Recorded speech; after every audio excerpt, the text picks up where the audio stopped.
नमस्ते दोस्तों, स्वागत है आपका पवन आर्य चैनल पर। आज हम बात करेंगे विजय देवरको की फिल्म किंगडम 2025 की, जो न सिर्फ एक एक्शन थ्रिलर है बल्कि ब्रदरहुड, प्रोफेसी और कर्ज का बोझ बयां करती है।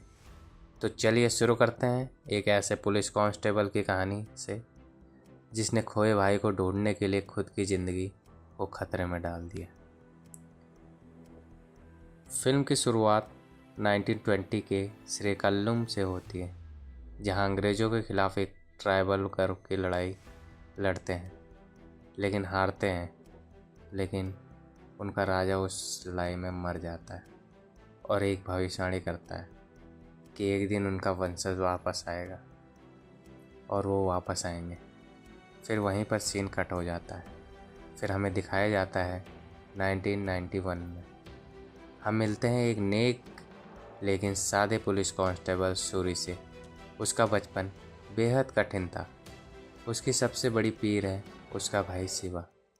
शिवा बचपन में गायब हो गया था और हमेशा एक खालीपन छोड़ गया। सूरी अब भी उसे ढूंढना चाहता है।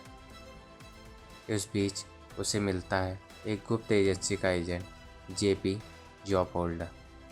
वह सूरी को बताता है शिवा श्रीलंका के डीवी आइलैंड पर हो सकता है, जो एक किले जैसी संरक्षित जगह है जहां तस्करी और साजिश हो रही है। सूरी को अंडर कवर भेजा जाता है और वह जेल में जाकर खुद को डीवी पहुंचाता है, एक ऐसी जगह जहां कानून का नाम कोई चीज़ नहीं। जैसे ही सूरी डीवी पहुंचता है उसे एक झटका लगता है। यहाँ का नेता कोई और नहीं, उसका बड़ा भाई शिवा ही है। शिवा अब यहाँ के वंशजों का नेता बन चुका है, जो पहले 1920 की लड़ाई में जीवित बचकर डीवी पहुँच गए थे। अब शुरू होता है कहानी का भावनात्मक कोर।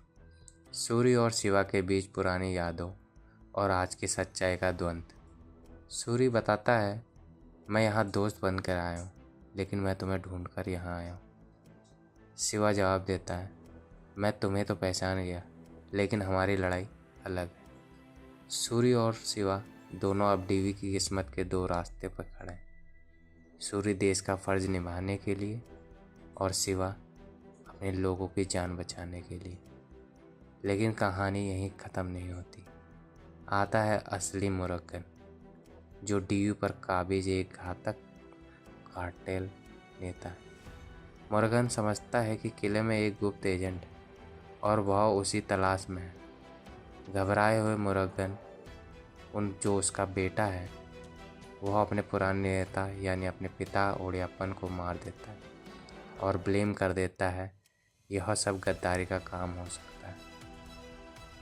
मुरगन ने शिवा को कठोरता से मार दिया और कई निवासी भी उस दर्दनाक क्लीन स्वीप में मारे गए। उसने सबको खाने पे बुलाया गया था। उसका प्लान ही यही था कि उन्हें खाने पे बुलाकर सबको मार दिया जाए, खास करके सूरी को। लेकिन वहाँ सूरी मौजूद था ही। सूरी अपार गुस्से और दुख से भर जाता है जब ये बात उसे पता चलती है। उसके सामने खड़ा है उसका अपना भाई और उसके सहेजे औरत पुरुष जो मारे जा चुके हैं, लेकिन शिवा का बेटा अभी भी जिंदा है।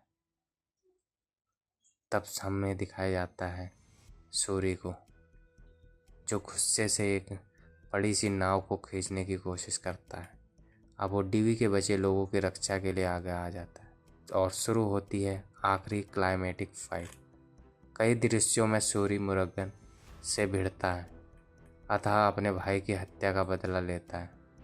फिल्म में तय हो जाता है कि सूरी ही वही भविष्यवाणी किया गया वंशज है जो डीवी का असली राजा बनेगा, यानी उनका राजा। फिल्म अंत होती है एक भावनात्मक और विजनरी सीन के साथ। सूरी डीवी का नया राजा बन जाता है, लेकिन इस शांति में एक नई छाया उभरती है।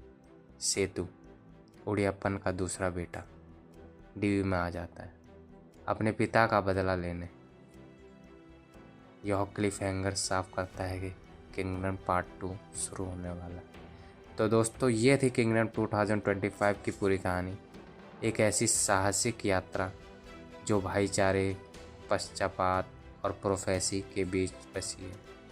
सूरी का सफ़र, डीवी की लड़ाई और अंत की शांति। तो इससे बेहतर थ्रिल कम ही मिलता है आज के समय में।